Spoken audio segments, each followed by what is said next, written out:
słoika teamy w rytmie serc bijących. Gołębie wznoszą się, gdy basy grają skaczące. W harmonii lotów, w synchronie skrzydeł. To więcej niż sport, to pasja, co żyje w tych ludziach. Na startowej linii, gdzie emocje się mieszają. Gołębie sojki gotowe do lotu nie czekają. Za sygnałem ruszają jak strzały w przestworza. Dla nich każdy wyścig to nowa historia. Gołębie sojki to nowa historia. Historia. Dla nich każdy wyścig to nowa historia. To Sojka Team w rytmie serc bijących. Gołębie wznoszą się, gdy basy grają skaczące. W harmonii lotu, w synchronii skrzydeł. To więcej niż sport, to pasja, co żyje w tych ludziach. To Sojka Team w rytmie serc bijących. Gołębie wznoszą się, gdy basy grają skaczące. W harmonii lotu, w synchronii skrzydeł. To więcej niż sport, to pasja, co żyje w tych ludziach. Więc kiedy słyszysz beat, kiedy czujesz flow, pamiętaj o Sojka Team, co na niebie piszą show. To ich gołębie, co przecinają chmury. HG.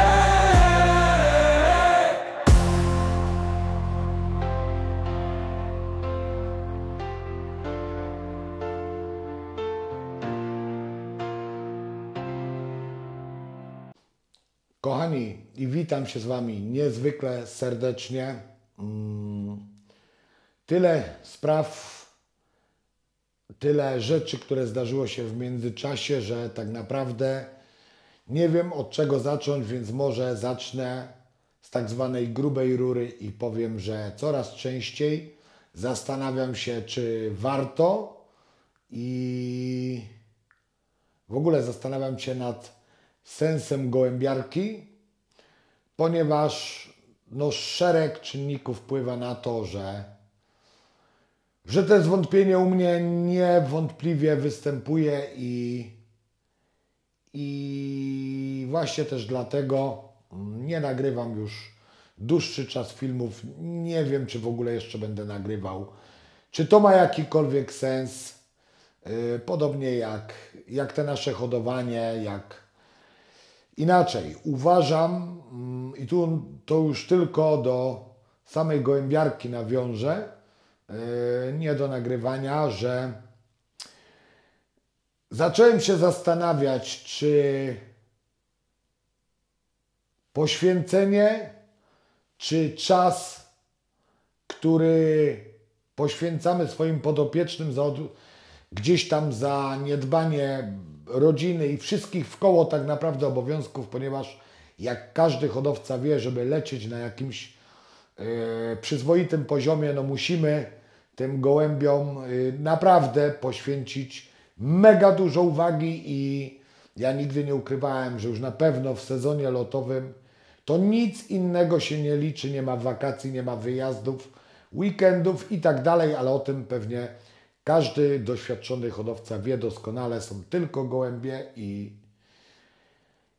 na koniec dnia ma to być hobby. Ma to być hobby, jednak wszystkie rzeczy, które dzieją się gdzieś naokoło samej hodowli, tych braków, tego ginięcia, tego stresu i tego wszystkiego, czego doświadczamy co roku, plus oczywiście jakieś tam gadanie po kątach, o czym też dzisiaj sobie troszeczkę opowiemy. Czy stosunek tego wszystkiego jest warty tych kilku pucharków i tych kolejnych tytułów, większych, lepszych, mistrza sekcji, oddziału i tak dalej, i tak dalej. Naprawdę stres jest przeolbrzymi i to nie tylko u nas, u mnie, czy praktycznie u wszystkich, którzy podchodzą bardzo poważnie. Jak wiecie, podchodzimy bardzo poważnie do hodowli i dlatego stąd są wątpliwości, jeśli przed sezonem każdy gdzieś tam sobie powtarza, że będzie to inny sezon, że ten sezon będzie przełomowy, że w tej chwili W tym momencie chcemy zrobić wszystko najlepsze, jednak no, kilka lotów i zdarzają się te tak zwane czarne poniedziałki, które notabene tak naprawdę w centralnej Polsce bywają średnio 2 razy dwa razy w sezonie, a może nawet 3 i o ile jeszcze w zeszłym roku ktoś tam się śmiał, że bardzo dużo ludzi gdzieś się śmiało nawet w komentarzach, co to za oddział, który zakończył po 7. locie, no to dziś po jednej takiej bombce, że tak powiem, nie ma. Było i nie ma. I czy potrafi się przyznać? To wyobraźcie sobie, że są rejony w Polsce, w których takie bomby zdarzają się bardzo, ale to bardzo często. I przyczyn jak zwykle jest bardzo dużo. Nie ma jednej przyczyny. Od dłuższego czasu gdzieś tam analizujemy to wszystko i bardzo mocno analizuję i no mam parę wniosków wyciągniętych. Zresztą jestem na takiej, w sumie jestem na jednej grupie już bardzo dawno z moimi przyjaciółmi. Nie bójmy się tego słowa powiedzieć, ponieważ, że tak powiem, z niejednego pieca chleb jedliśmy i też próbują ze mną przeanalizować to, co się dzieje w tym naszym kochanym centralnym rejonie i większość argumentów, które gdzieś tam sobie wyciągamy, w następnym czasie pada i wychodzi na to, że tak naprawdę wszystkiego po trochu, wszystko to skłania do tego, że lotuje się tu niewspółmiernie ciężko do radości, które to lotowanie przynosi, bo pamiętajmy, że na koniec dnia ma to być hobby, czyli coś, co cieszy, coś, co relaksuje. No z relaksem ma to niewiele wspólnego, o czym już nie tylko przekonała się ta nasza centralna Polska, a i cała Polska tego feralnego, czarnego poniedziałku. Powiem Wam szczerze, że nasz czarny poniedziałek był sobotą, tydzień poprzedzającym ten ogólnopolski czarny poniedziałek. Był to 3. lot. Do 3. lotu szło, bym powiedział, gładko. Troszkę roczniaków ginęło, natomiast stare gołębie, przynajmniej w naszej hodowli, broniły się bardzo dobrze.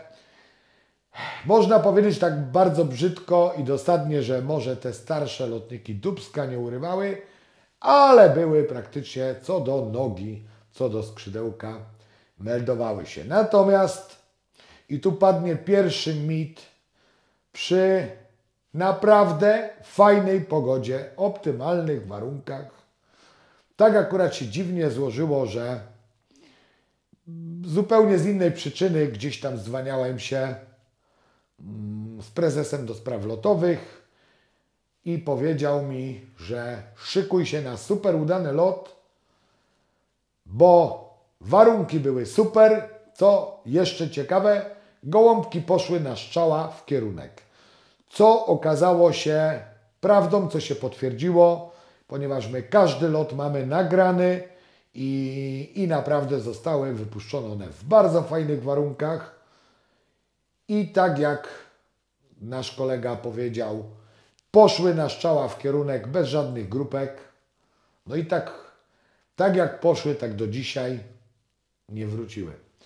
Nie wróciły i teraz proszę Państwa, jakie gołębie nie wróciły? Bo to jest ogólnie dziwne. Zaliczając bombę, jako pierwsze typujemy co? No zastanówmy się chwilę. Że nie dadzą sobie rady roczniaki, to na pewno, oraz gołębie szybkie, gołębie sprinterskie. I tu Wam powiem nic bardziej błędnego.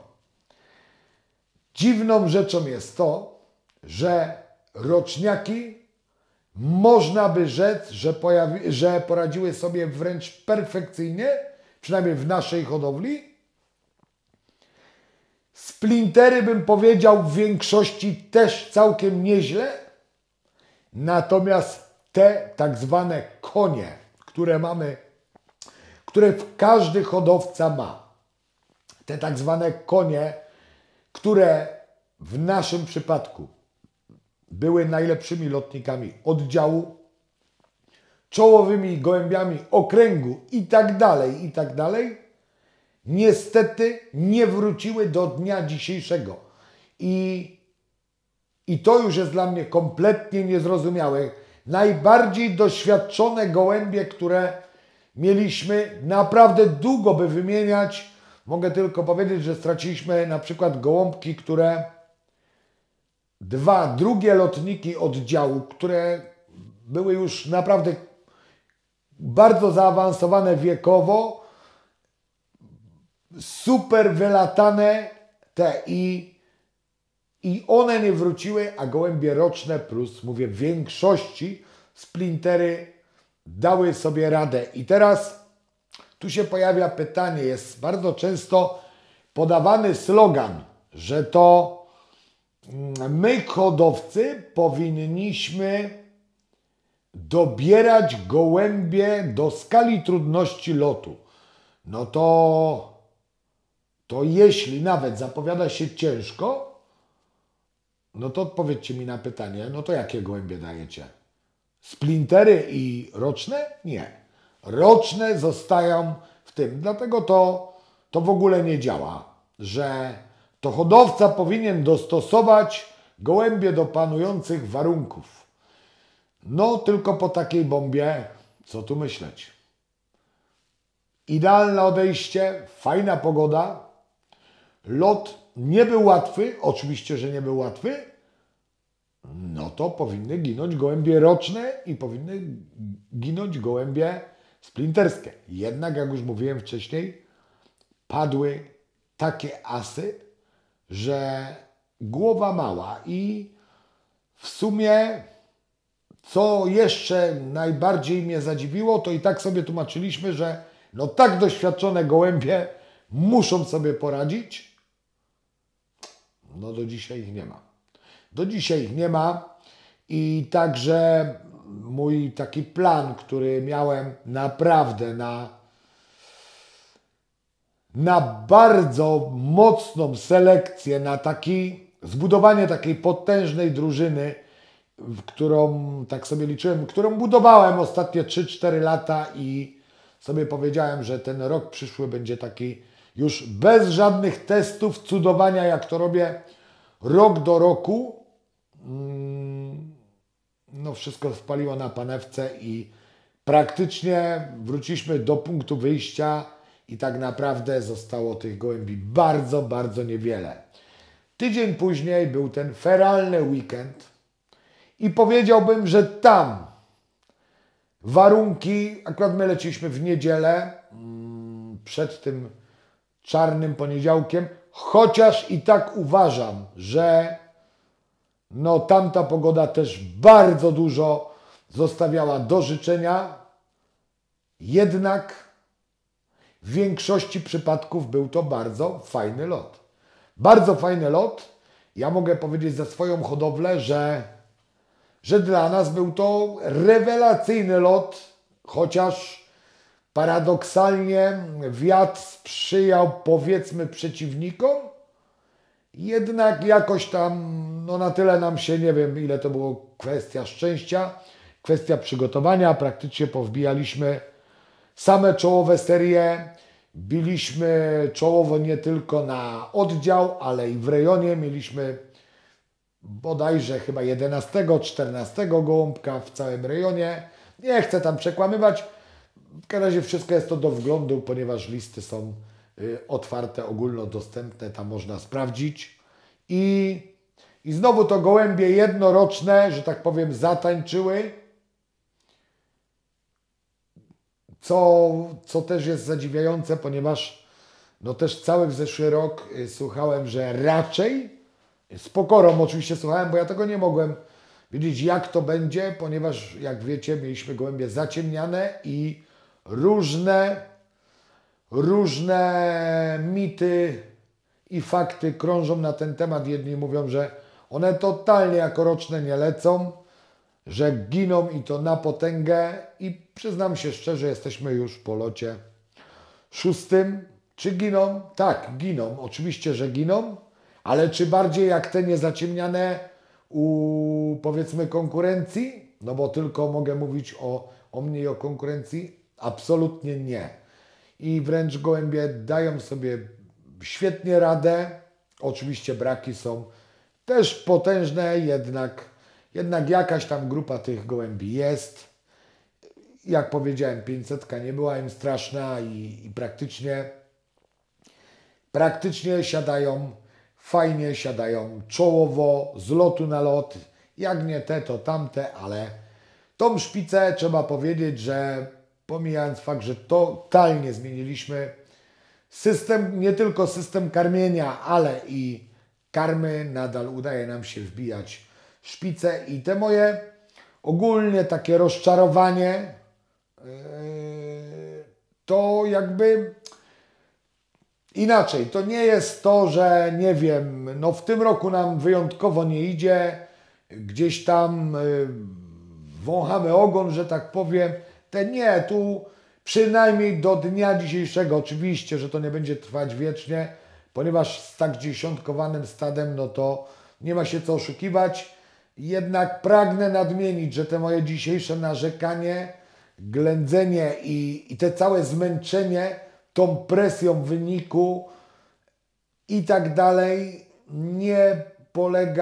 nie ma nic wspólnego z wynikiem, ponieważ w większości, tak jak już ostatnie lata, jesteśmy nawet w tej chwili na miejscu pierwszym, praktycznie tylko chyba w gołębiach, tam tych tak zwanych typach, M-kach, S-kach, no tam gdzieś jesteśmy troszeczkę dalej, jednak wszystkie resztę podstawowych mistrzostw jesteśmy nawet na pierwszym miejscu i zapewniam Was, że to nie jest tak, że na chwilę obecną teraz, nie wiem, dostałem i potrzebuję jakiejś tam litości. Nie, to nie o to chodzi. Tu chodzi po prostu o całokształt, że zastanawiam się, coraz częściej zastanawiam się, czy poziom tej włożonej pracy, tego wszystkiego, tej adrenaliny, tego stresu, no jest warty i przyznam się szczerze, że no już na pewno ostatnie tygodnie robimy to tak,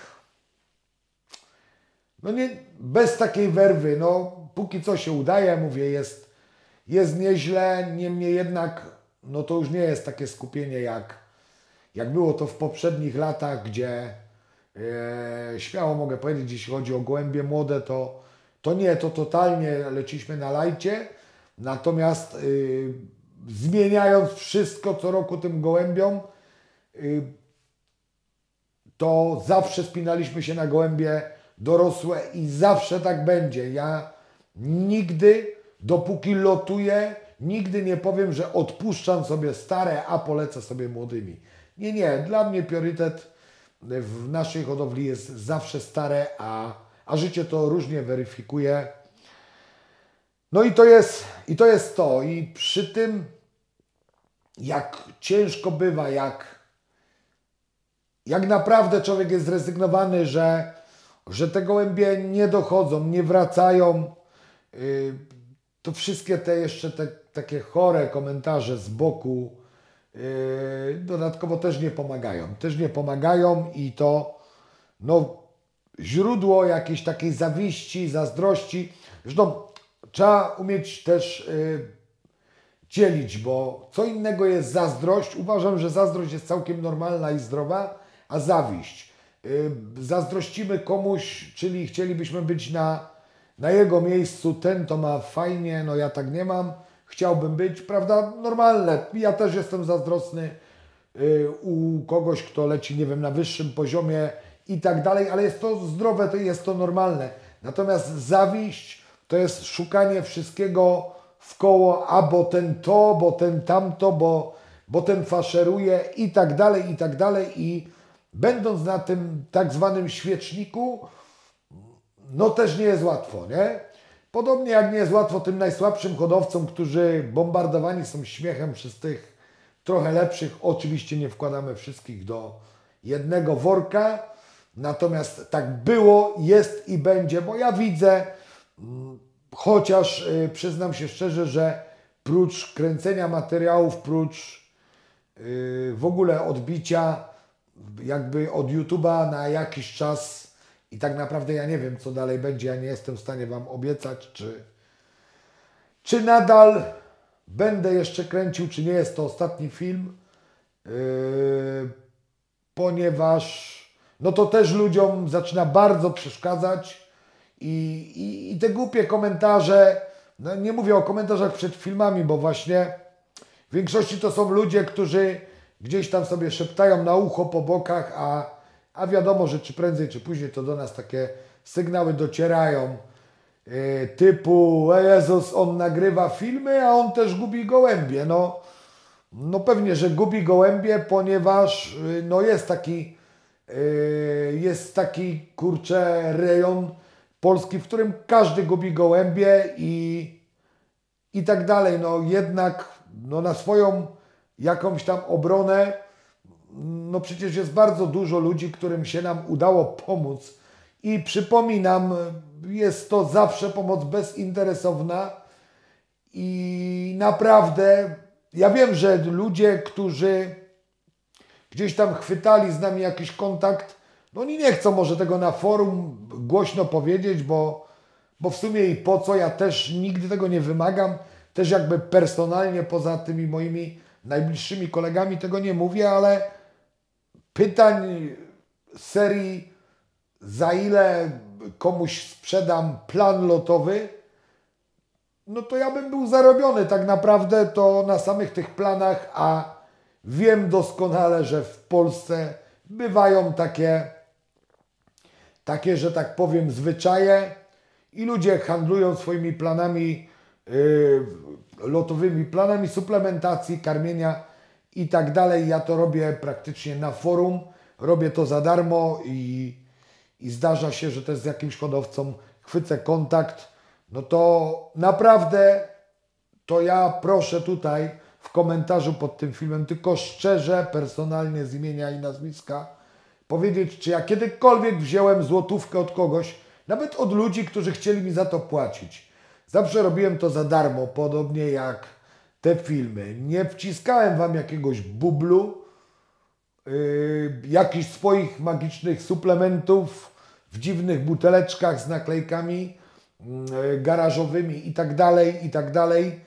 Jakby wiecie doskonale, zdajecie sobie sprawę, że no ja też kolokwialnie mówiąc nadstawiam dupsko, opowiadając szczerze o tym, jak jest. I Bóg mi świadkiem, że wszystko, absolutnie wszystko, o czym mówię na tym kanale, jest prawdą i ja tak robię. I ogólnie ja sobie zdaję sprawę, że może nie na każdym terenie jest to do odtworzenia 1 do 1. Jednak nie wyobrażam sobie, przepracując ten rok, o czym już mówiłem wielokrotnie, żeby te Wasze wyniki jakoś tam troszeczkę się nie poprawiły. Prawda? Nic nie robi się w rok. I wiecie, jeszcze zarzuty. Kiedyś też spotkałem gdzieś taki komentarz i żeby było jasne, nie było to chyba, znaczy ja nie wiem, czy to było pod moim adresem, czy nie pod moim adresem, ale na przykład jeden taki, powiedzmy, bardzo znany hodowca w Polsce, który powiedział między innymi słowa, nie powiem w 1 do 1, ale mniej więcej o aspekt chodzi, no jak wysłuchacie jak jakiegoś tam tylko zwykłego mistrza oddziału, no to nie dziwcie się potem, że efekt jest jaki jest. Jednak tutaj powiem jedno. Nie na każdym terenie da się zaistnieć w Polsce i naprawdę nie na każdym. Oczywiście są epizodyczne jakieś, że komuś gdzieś się tam uda podciągnąć. Jednak też mówi się dużo o rankingach jakichś okręgów i tak dalej, że ci są w Polsce i to, no powiem Wam, że ja nie do końca, oczywiście każdy będzie bronił swojego, jednak ja tutaj bardziej się wypowiadam w 3/4 Polski, no powiem Wam szczerze, no nie do końca tak to działa. To jest jedno, ponieważ Na przykład też kiedyś ktoś o mnie wspomniał w filmie, któryś tam z nagrywających. Oczywiście nie było to w złym kontekście, absolutnie, wręcz nawet chyba w dobrym kontekście, ponieważ z tą osobą mam bardzo dobre relacje. I gdzieś u niego tam pod filmem ktoś tam sobie wpisał komentarz, no ale umówmy się szczerze, no ten Sojka, jakie on ma tam wyniki w oddziale, a praktycznie później już nawet w okręgu, w regionie, czy w rejonie, czy w Polsce to go nie ma. No, to nie ma też tak, że nie ma. Może nie wiem, za mało o tym mówię, może no jakby nie widzę większego sensu, żeby kłapać i powtarzać, jaki to tam nie jestem debeściak, bo nie jestem, jest wielu lepszych ode mnie hodowców. No jednak też nie można przekłamywać jakiejś rzeczywistości, ponieważ w wyżej wymienionym okręgu jestem sklasyfikowany rok do roku, jestem w 10, w 7, w 5. Byłem również też mistrzem okręgu w maratonach w 2020 roku. Przecież to wszystko jest do zweryfikowania, te listy przecież nawet nie są chronione hasłem, idzie to sprawdzić. I to, o czym mówię, że no nie zawsze się to przekłada na wynik w Polsce, o czym zaraz też Wam powiem. Byłem mistrzem okręgu, starczyło mi to na pierwszego z racji wysokich koeficjentów, bo znowu i tak się koło zatacza, że tych gołębi nie szło za dużo. Jak nie szło za dużo, to nie było koeficjentów i nie mogło mnie być pomimo jakiegoś dosyć fajnego wyniku, jak na tutaj możliwości, nie mogłem zaistnieć w Polsce, ale byłem mistrzem okręgu, byłem pierwszym przodownikiem regionu 6, który jest ogromny i proszę sobie sprawdzić, już nie chcę wymieniać, że jest to pewnie z półpolski, bo Boże, jest to Piła, Kalisz, Ostrów, Zielona Góra, praktycznie od granicy aż za Koniny, Turki i tak dalej. I praktycznie aż prawie nad morze, jest to region 6 bardzo rozwleczony, ponieważ tak podobnie jak rozwleczony mamy oddział i rejon, w którym, jak pokazałem całkiem niedawno kolegom, to oczy im zbielały, że rejon ma grubo ponad 100 km i stąd też na pewno to jest jeden z powodów, dla których tu gołębie częściej giną, bo wystarczy, że pójdą gdzieś tam z wiatrem, co dzieje się notorycznie, powiedzmy, nie wiem, albo jedną stroną, albo drugą, to potrafią bardzo mocno przegwizdać i jest to problem, żeby potem się wycofywały. I wcale nie uważam, że oddziały tak bardzo rozpięte, o czym też ktoś mówił na filmach, że wręcz odwrotnie, że to te zbite oddziały mają najtrudniej, natomiast te rozłożyste mają jest to absolutnie, w moim mniemaniu, sorry, ale jest to bzdura. Tak samo jak jest bzdura, że ktoś przez 13 lotów wbija 6 minut, sam gołębie i ma po 100 pierwszych praktycznie co lot, z wyłączeniem gołębi młodych, bo to wiadomo, żyje swoim życiem, to są trochę inne realia. Natomiast ktoś mówi, że lotuje w silnym oddziale i wbija przez 7-10 minut notorycznie po 10-20 pierwszych i zostaje mistrzem przy niebywale trudnej konkurencji. Ja to widzę troszeczkę inaczej i będę brutalny i pewnie się narażę tutaj co niektórym, ale ja widzę wręcz odwrotnie, bo umówmy się, to co w tej chwili robi ta konkurencja? W lotach do 300 km, żeby przez 10 minut jeden hodowca wbijał, a jest to cały sezon praktycznie ten sam hodowca, piękne listy na Facebooku, oczywiście gratulacje, niemniej jednak, ja nie uważam, żeby był to lepszy oddział, czy rejon, czy diabeł wie co jeszcze, jak ten nasz, że ta konkurencja jest no, szybsza, silniejsza i tak dalej. No uważam wręcz odwrotnie, że tam właśnie konkurencji dopiero jest brak no i ta rywalizacja jest zrobiona właśnie w taki sposób, jaki jest. I tak to wygląda. Tak to wygląda. Ja wiem, że dzisiaj jest dużo jadu, dużo żalu, ale po prostu no pewne rzeczy mnie przerastają i tak naprawdę ja już miesiąc próbowałem nakręcić ten film. Pewnie i tak o większości jeszcze rzeczy nie powiem, bo musiałoby to trwać 2 godziny, musiałbym bardzo narzekać, ale zastanówmy się. I teraz, oczywiście, mówiąc o tym, że ktoś przez ileś minut wbija 101 na oddział 70-50 co lot, mówię wprost, niech nikt się nie czuje urażony, bo nie mówię i Bóg mi świadkiem, że nie mam żadnego personalnie hodowcy na myśli, a raczej listy, które widzę na Facebookach. I tak naprawdę o nikim konkretnym tu nie myślę. Mam i też takich znajomych, którzy wbijają i normalnie rozmawiamy i tak dalej. I żadnego jadu z mojej strony w tym kierunku nie ma. Jednak bardziej ktoś, kto próbuje zwrócić na to uwagę, że my jesteśmy źli i to. I teraz pytanie zasadnicze. Czy przy tak zbitych oddziałach, a naprawdę potrafią być zbite, jak choćby najczęściej powtarzane, powiedzmy, na Śląsku, czy tak bardzo rozwleczone jak w centralnej Polsce, czy Ślązaki mają lepsze gołębie, czy my mamy lepsze gołębie? Odpowiedź jest prosta. Ślązacy mają bardzo dobre gołębie i my mamy bardzo dobre gołębie. Tu nie ma naprawdę, że nasze są lepsze. Dla mnie to jest żenada, takie przekrzykiwanie się, kto ma lepsze, kto ma gorsze. Absolutna bzdura. Po prostu są to według mnie inne gołębie. Niemniej jednak ani tamte nie są gorsze, ani lepsze, ani nasze nie są gorsze, ani lepsze. Po prostu powiem Wam, jak ja do tego podchodzę.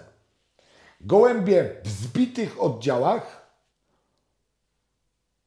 lecą bardziej na zasadzie wspólnego gołębnika, czyli bardziej w punkt, gdzie decyduje bardziej szybkość gołębia.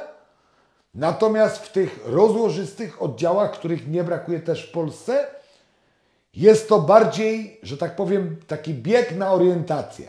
I naprawdę te setki jakichś średnich pokazywania, nie, po prostu ludziska kochani, jeśli by to było takie proste, to jeśli bym uważał, że śląskie gołębie są lepsze, znaczy to nie jest tak, że ja daję przykład, bo to jest takie najbardziej częste powtarzanie tego, to ja bym sprowadził od mistrzów Śląska gołębie i każdy by sprowadzał i każdy by miał super petarda gołębie. Natomiast jeśli bym uważał, że nasze gołębie są lepsze i powiedzmy Śląsk by uważał, że w tej centralnej Polsce są lepsze, bo jednak one no to też by od nas wzięli i też byliby mistrzami. A tak nie jest. Po prostu poza nielicznymi jakimiś, bo oczywiście są nieliczne wypadki, pojedyncze jednostki w większości, które sprawdzają się na większości terenów. Jednak tak naprawdę odpowiedzmy sobie, czy są gołębie na każdy teren? A jeśli takowe są, to ja poproszę. To ja chętnie bym przetestował takie gołębie u siebie, wsadził je w kabinę i ja nie neguję tego, że tak jest. Powiem więcej. Jeśli one okazałyby się inne, lepsze, bardziej odporne jak moje, bardziej twarde, bardziej szybkie, no to ja chętnie bym do takiego hodowcy wrócił i właśnie zakupił, pewnie bym oparł całą hodowlę. No to by było za proste. Powiem Wam tak, gdzieś tam bywały gołębie, które sprawdzały się naprawdę w dużo rejonach. Mówimy tu na przykład o braciach Jansen, którzy naprawdę, no ich gołębie, krew tych gołębi płynie. Chyba nie ma szanującej się hodowli, która gdzieś tam tej krwi chociaż trochę domieszki nie ma. Jednak nie jest to standardem i naprawdę przestańmy gdzieś tam sobie szpilki wbijać, kto ma lepszy, kto ma te. To są inne uwarunkowania. Podobnie jak dlaczego na przykład, to jest jeden z powodów, dla której w centralnej Polsce ginie tyle gołębi. Kolejny bardzo ważny aspekt, bo ja najwięcej chcę się wypowiadać na temat centralnej Polski, bo tu w niej lotuję i on jakby mam najwięcej pojęcia. To jest prócz tej rozłożości ogromnej tego oddziału, które pewnie bywają też plusem.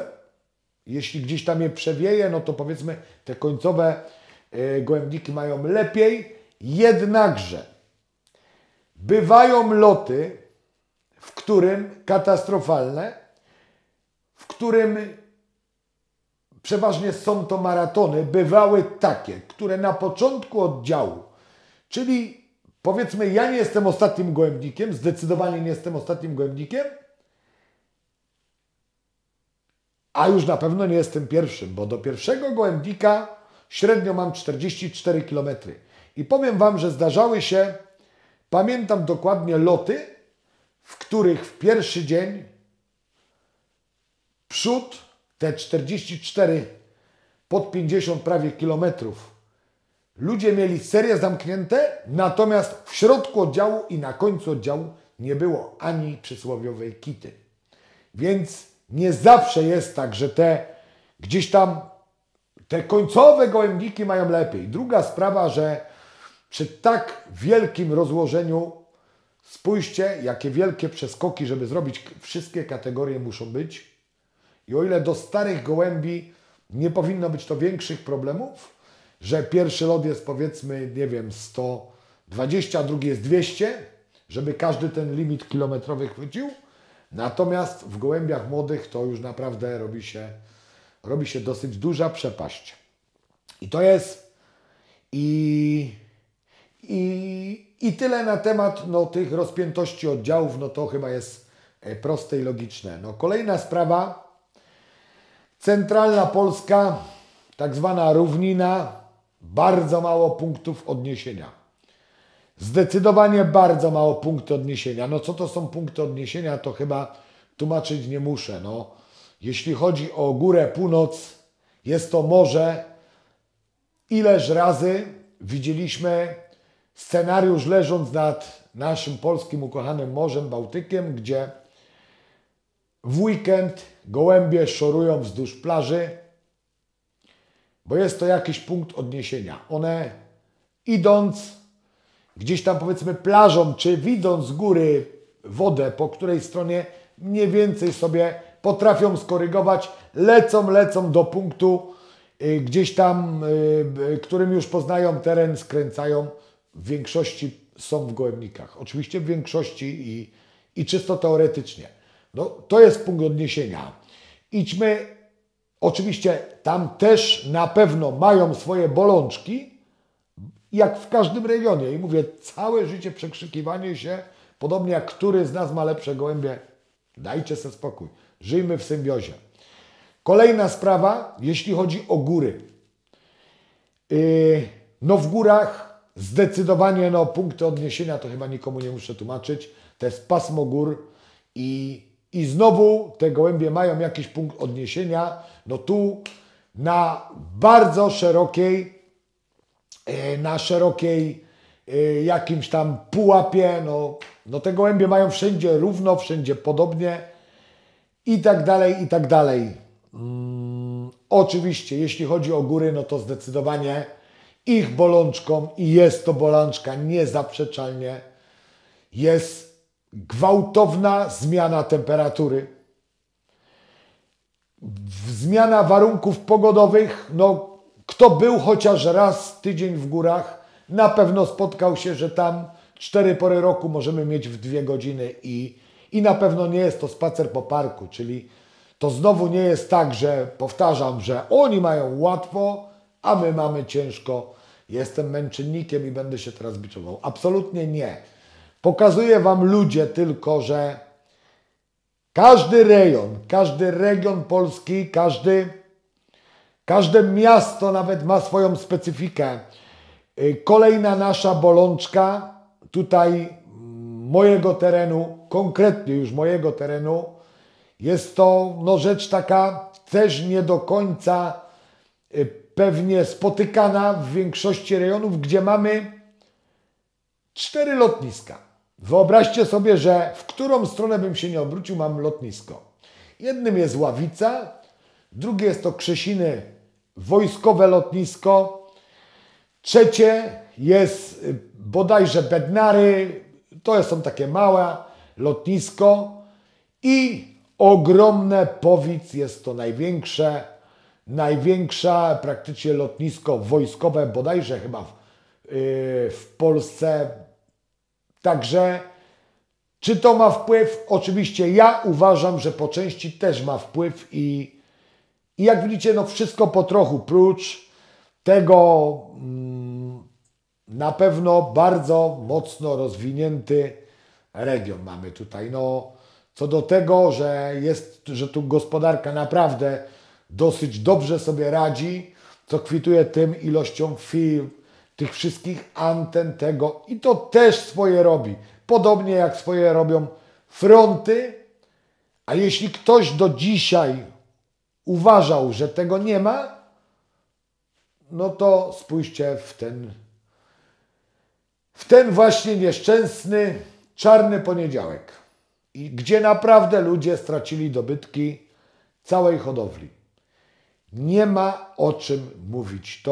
To wszystko ma po trochu znaczenie i nie da się zbić argumentów, tak jak nie da się potwierdzić, że jeden z tych argumentów, które Wam tu wymieniam, jest na pewno kluczowy. A o ścinkach to można by książkę pisać, i osobiście z tych wszystkich rzeczy ja najbardziej skłaniałbym się jakąś tam drogą dedukcji, że najgorsze, co nas spotyka, to są ściny i jeszcze raz ściny. Prócz tego, że większość Polski gdzieś tam nas przecina, to bardzo, ale to bardzo dobrze gdzieś tam sobie nasz teren upodobali Niemcy, z racji tego, że mają A2, jest im bardzo prosto dojechać. Co ciekawe, z tego co ostatnio, no może nie ostatnio, bo to już któryś raz z kolei zostało mi powtórzone wyraźnie, my mamy loty w soboty, no i Niemcy też latają w sobotę. Mało tego, kiedyś jeden z kolegów lotujących w Niemczech pokazał mi taką aplikację, mapę, w którym są niemieckie kabiny. O, jakie było moje zdziwienie, jak się okazało, że jedna jest na wysokości Gorzowa, powiedzmy Gorzowa, druga jest na wysokości Konina, czyli praktycznie przed nami i za nami, i trzecie gdzieś tam na wysokości morza, czyli dokładnie tam, skąd idą nasze gołębie. Jak życie pokazuje, i wiem, że to troszkę trudno jest uwierzyć, żeby gołębie, które leciały, nagle zawróciły i leciały w przeciwnym kierunku, jednak gubiąc dużo gołębi, zostaje mała grupa. Zostają duże koeficjenty i bardzo mało gołębi jest wkładanych na lot. I kiedy spotkają taką hordę, kiedy jest gdzieś jakiś tam już kryzys, pierwsze zmęczenie, no różnie to może wyglądać. No i tyle, i tyle. Dlatego no wszystkie te sprawy sprawiają, ja wiem, że ten film jest no, być może tragiczny, nudny dla niektórych i tak dalej. ale no musiałem wykrzyczeć wszystkie te rzeczy, ponieważ gdzieś tam rosło we mnie już blisko miesiąca i tak jak powiedziałem, czy dalej ja będę kontynuował, czy jest sens, piszcie w komentarzach, jak wy do tego podchodzicie, czy faktycznie w jakiś tam sposób to wam jeszcze pomaga, czy teraz to już jest tylko moje ględzenie. Mówiąc o ględzeniu, jeszcze chciałbym powiedzieć też o Poczcie Polskiej, która, no powiem wam szczerze, że kompletnie polityki Poczty Polskiej ja nie rozumiem już dłuższy czas i wygląda mi to tak, jakby oni sobie sami szczerali w stopę, ponieważ no to prawie, że mi wygląda na to, jakby było szukanie powodów na siłę, dlaczego tych gołębi nie wolno zabierać. No na początku było to, nie wiem, kartony nie takie, to później jakieś te wszystkie ptasie grypy, potem upały, których nie ma tak naprawdę, bo nie oszukujmy się, no do upałów to daleka droga. I tak 3/4 roku ta poczta już praktycznie jest wyłączona. Powiem wam szczerze, że jeśli miałbym bardzo duży zapas gotówki, może tu komuś podpowiem, jeśli widzi mnie jakiś super milioner, a nie ma pomysłu, gdzie zainwestować pieniądze, stary, bierz się za zrobienie firmy kurierskiej, bądź nawet inne firmy kurierskie, których nie brakuje.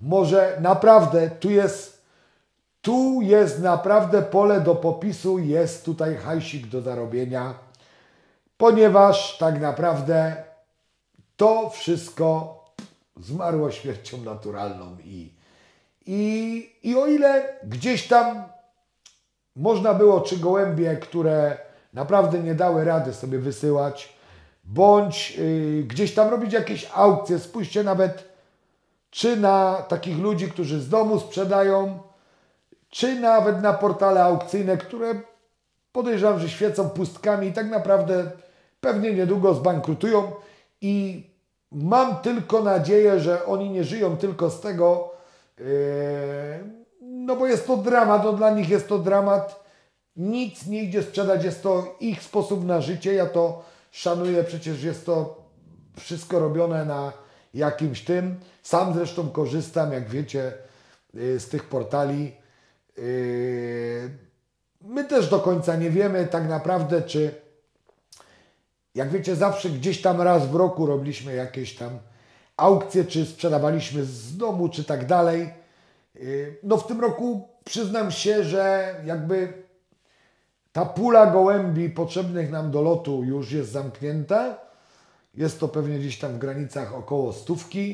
Natomiast no zawsze nauczyliśmy naszych klientów i tak dalej, że po sezonie lotowym robimy rundkę, czy nawet 2 z rozpłodu i 1 po sezonie lotowych lotników. No w zaistniałej sytuacji my tak naprawdę nie wiemy, czy w ogóle będziemy wypuszczać, czy będzie chęć, bo w znakomitej większości trzeba będzie sobie